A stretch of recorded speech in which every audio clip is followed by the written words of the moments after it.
Hello guys, good morning and welcome back to my channel. চা খাইনি না, গলাটা খুসখুস করছে। আর তোমরা সবাই কেমন আছো? আশা করছি খুব ভালো আছো। আমি খুব ভালো আছি।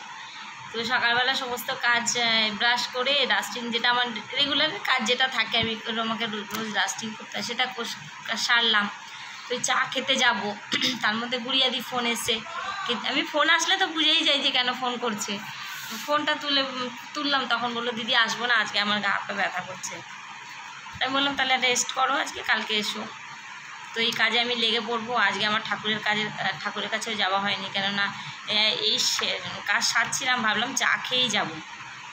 তো চা খেয়েই নেবো, আগে চা করি, চা বসাবো, চা খাবো, তারপরে যাব ঠাকুরের কাছে। ঠাকুরের সমস্ত বাসি ফুল ফেলে ঠাকুরের বাসন টাসন নামিয়ে বাসন মেজে নেব।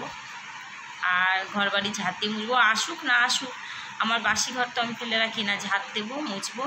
আর বাসন কি করেছি, বারান্দাতে যেহেতু আমার আলাদা করে কল লাগানো আছে, ওখানেই গুড়িয়া এসে জামা কাপড় ধোয়, বাসন মাজে।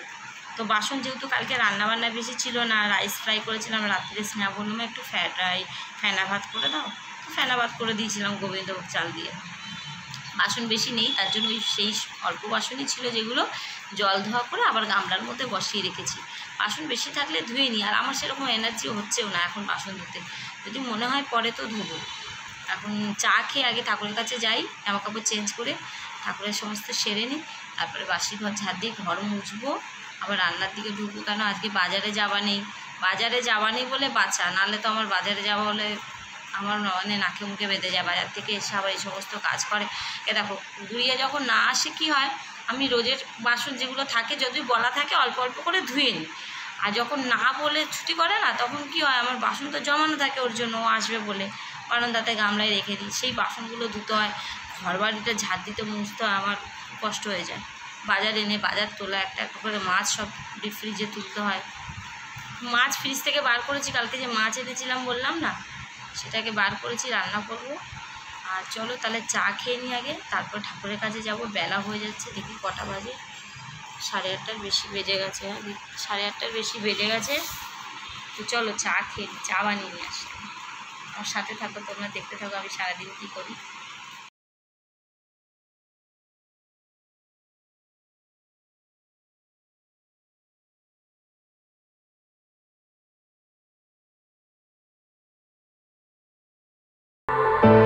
ঠাকুরের বাসন ধোবো, এই যে নামিয়ে নিয়ে এসেছি। এরকম বেসিনের মধ্যে সব ঠাকুরের বাসন রেখেছি। ঠাকুরের জল শেষ হয়ে গেছে, বালতিটা ধুয়ে আবার জল ভরবো। তো ফুল এখনও নামাইনি, এই যে বাসি নাইটি চেঞ্জ করেছি, বাসি নাইটি চেঞ্জ করে ঠাকুরের সব বাসি ফুল টুলগুলো ফেলে দিয়ে আসি, তারপরে ঠাকুরের বাসন ধুয়ে পুজো করবো। এখনও ঘর মোছা হয়নি, ঘর মুছবো। চলো কাজ করি, তোমরা দেখতে থাকো।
দেখছো তোমরা আমি পুজো দিয়ে উঠে গেছি। এই যে ঠাকুরের পুজো হয়ে গেছে, ঠাকুরের পুজো দিয়ে উঠে গেছি। এই যে চাল ভিজিয়ে রেখেছি, দেখছো চাল ভিজানো আছে, পেঁপে দেয়া আছে, স্নেহা পেঁপে সেদ্ধ ভালো খায়, তো পেঁপেটা ভাতে দেবো। আর এই যে দুধের প্যাকেট নিয়ে এসেছি, দুধ গরম করবো ওর জন্য। তো চলো দুধ করে নিই গরম। আর এদিকে এই দেখো, এই দেখো এখানে সর্ষে বেটে কাঁচা লঙ্কা বেটে আমি রেখে গেছি। আর এই যে কালকে একটা ছোট ইলিশ মাছ নিয়ে এসেছিলাম, জানো তো, ছোট ইলিশ মাছ, এই যে 4 পিস মতন হয়েছে মাথা লেজা দিয়ে। তো এটাকে সর্ষে বাটা দিয়ে ভাপা করব। চলো রান্নাটা সেরে নিই, তাড়াতাড়ি হয়ে যাবে, রান্নার আজকে ঝামেলা নেই। রান্না সেরে নিই, দুধ বসাবো, দুধ গরম করবো। স্নেহা উঠে গেছে, স্নেহা বললো মা দুধ মুড়ি কলা দুধ খাবো, দুধ মুড়ি কলা দিয়ে খাবো। তো এই যে দিয়েছি ওকে মুড়ি চিনি দিয়েছি, দুধ গরম করেছি, দুধ দেবো। এই যে কলা, দুধ মুড়ি কলা খেতে চাইলো, খাক আজকে আর বনবিটা খেতে চাইলো না। ওরা আবার দুধ দিত তো ছাঁকনি দিয়ে দুধ ছাঁকতে হবে। 2:30 বেজে গেছে, খেতে বসবো, খাবো, একটু বাইরে বেরানোর আছে। এই যে স্নেহা বসে আছে খাবে বলে। কোথায় গেলি রে? মাথায় তেল লাগিয়েছে, মাথা ঘষবে। তো বললো মা আগে খেতে দিয়ে দাও, খেয়ে নি তারপরে মাথা ঘষবো। এই যে রান্না সেরে রেখেছি, এই যে ভাত পেঁপে সেদ্ধ দিয়ে করেছি। আর যে সেই বললাম না ছোটো ছোটো ইলিশ মাছ নিয়ে এসেছিলাম, সেটাকে করেছি। এই দেখো ইলিশ মাছের ভাপা করেছি, খেয়ে দেখি কেমন হয়েছে। খাবারটা বেড়ে নি বাবা, খাবার পারবো? হ্যাঁ খাবার বেড়ে। দুপুরে ঘুমিয়ে পড়েছিলাম খাওয়া দাওয়ার পরে, এখন দেখি চোখ খুলেছি, ঘুম থেকে উঠলাম। মাছটা তোমাদের বললাম না, মাছটা করেছিলাম, মাছটা খুব টেস্টি ছিল জানো তো। ছোট হলে কি হয়েছে, খুব স্বাদ ছিল মাছটাতে। আর এবছরের প্রথম মাছ খেলাম আমি, ইলিশ মাছ, ছোটোর ওপর থেকেই।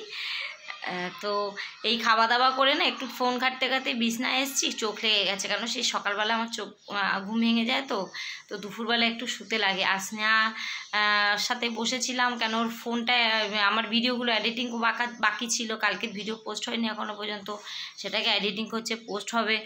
আর ও একটু বললো মা একটু বাইরে যাব, কি কেনার আছে ওর। তো বললাম চ। তো সারাদিন কি করলাম তোমাদের সাথে তো শেয়ার করলাম, তোমরা তো দেখলেই। তোমাদের যদি ভালো লেগে থাকে ভিডিওটা আমার, তাহলে কমেন্ট করো, লাইক করো আর শেয়ার করো। আর আমার চ্যানেলটাকে প্লিজ সাবস্ক্রাইব করো। যারা আমার ফ্যামিলি সদস্য হয়ে উঠেছো তারা তো লাইক কমেন্ট করবেই। আর যারা আমার এখনও ফ্যামিলির মেম্বার হয়ে ওঠোনি, যারা আমার ভিডিওটা দেখছো, তাদের কাছে রিকোয়েস্ট থাকলো, তারা তোমাদের যদি ভালো লাগে ভিডিও, তাহলে তোমরা একটা সাবস্ক্রাইব করে দিও আর বেল বাটনটা প্রেস করে দিও, তাতে তোমাদের কাছে নোটিফিকেশান পৌঁছে যাবে আমি ভিডিও ছাড়লে। আর বেশি কিছু বলবো না, ব্লগটা আমি এখানেই এন্ড করে দেবো, কেননা বাইরে বেরানোর আছে। আর তোমরা সুস্থ থেকো, ভালো থেকো, পুজো আসছে সামনে, সাবধানে থেকো। তো চলো টাটা, দেখা হবে একটা নেক্সট ব্লগের সাথে। ভালো কিছু ঠাকুর যদি বাঁচিয়ে রাখে, ভালোভাবে রাখে, সুস্থ রাখে, তো নিশ্চয়ই তোমাদের সামনে একটা ভালো কিছু করার চেষ্টা করব। টাটা।